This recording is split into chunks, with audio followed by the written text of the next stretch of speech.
Pecatur nomor 1 Jerman yang juga nomor 4 di dunia, Vincent Keimer, dipastikan gagal lolos ke turnamen kandidat tahun 2025. Secara tidak terduga, Vincent Keimer ditaklukkan oleh pecatur Rusia, Andrei Sipenko.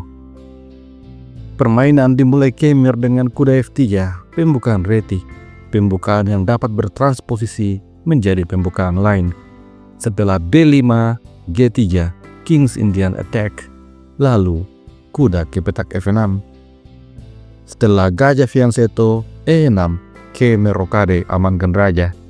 Sipenko merespon dengan gajah E7, persiapan rokade.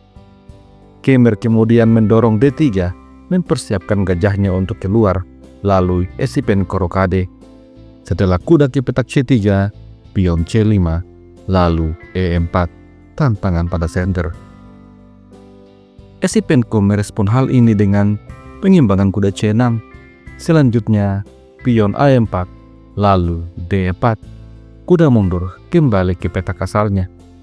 Kemudian, Sipenko dorong B6, persiapan gajah fianchetto.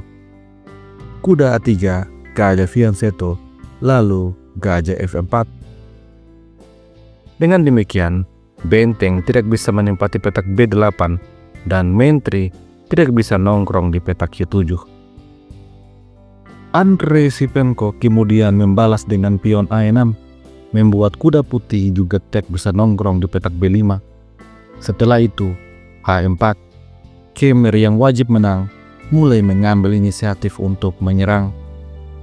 Sipenko mendorong pion H6. Langkah perlahan-lahan, Sipenko berusaha untuk tidak membuat kelemahan.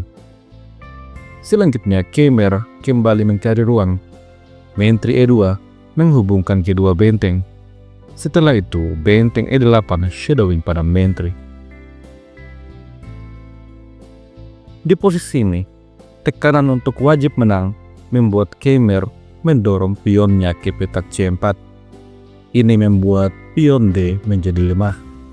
Setelah pion makan pion en pasan, pion B makan pion, lalu kuda A5.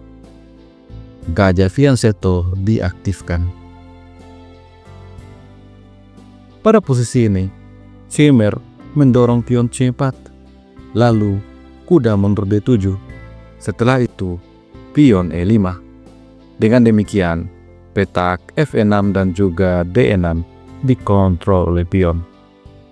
Sipenko tarik mundur kuda ke petak F8, persiapan ke petak G6 serang gajah, direspon dengan benteng F ke petak B1.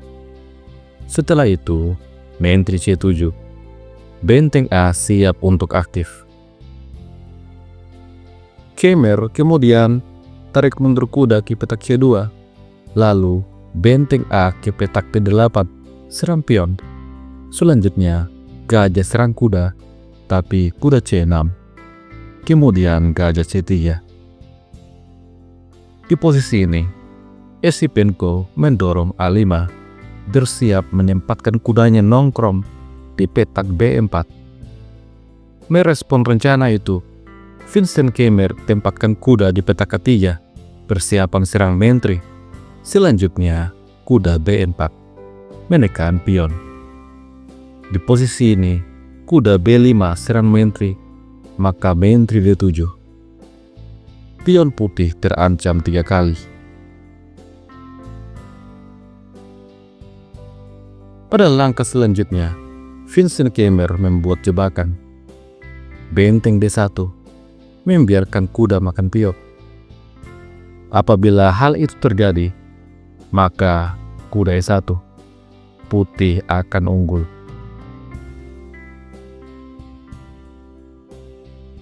Tentu saja, Andrei Sipenko tidak gegabah. Di posisi ini, Sipenko kembangkan gajah C6.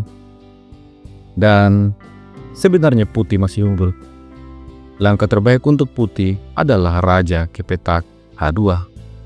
Akan tetapi, lagi-lagi, tekanan untuk wajib menang membuat Keimer terjatuh dalam kesalahan.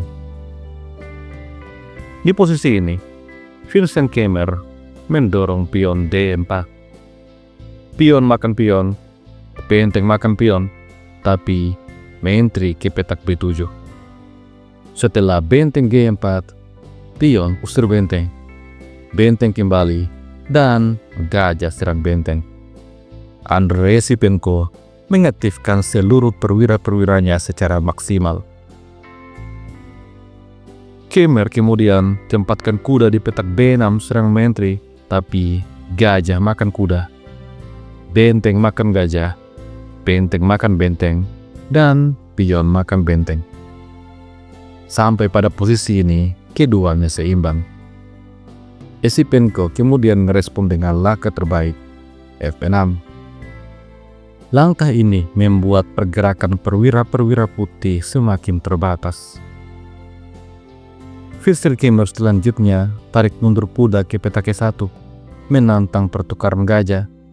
Tentu saja, Andrei Sipenko yang hanya butuh hasil imbang tertarik untuk menukar gajah. Kuda kemudian makan gajah, dan benteng serang pion. Kuda F4 menyerang pion, tapi Sipenko memilih makan pion. Selanjutnya, Khmer boleh mengambil pion. Namun, di posisi ini, Khmer tidak melakukannya. Apabila menteri makan pion misalnya, maka ada balasan kuda D3. Hitam akan memaksa untuk membuat permainan menjadi sederhana. Tentu saja, Khmer tidak makan pion. Dia mencoba dengan benteng B1, tapi selanjutnya menteri D7. Ancaman pada pion A. Di posisi ini, gajah makan kuda merupakan langkah terbaik. Hal itu akan membuat posisi seimbang, tapi tentu saja Fischer Khmer yang telah kalah pada game pertama tidak melakukannya. Dia mencoba mencari ruang menginjak kemenangan. Menteri makan pion. Dan selanjutnya, Andrei Sipenko dengan tenang mengambil pion. Di posisi ini, tekanan untuk menang kembali membuat Khmer membuat blunder. Menteri ke petak G4. Andrei Sipenko langsung melancarkan serangan menteri C2. Sampai di posisi ini, Khmer betul-betul tidak berkutik. Dia masih mencoba melawan. Benteng makan kuda. Setelah pion makan benteng menyerang gajah, gajah makan pion. Khmer berharap Sipenko tidak melihat skakmat pada langkah selanjutnya. Namun, tentu saja Sipenko langsung melancarkan skak mengadu menteri. Sampai di sini Khmer menyerah. Jika raja lari, maka menteri jatuh. Jika menteri makan menteri, benteng makan menteri, skak. Setelah raja lari, pion makan gajah. Hitam dipastikan menang.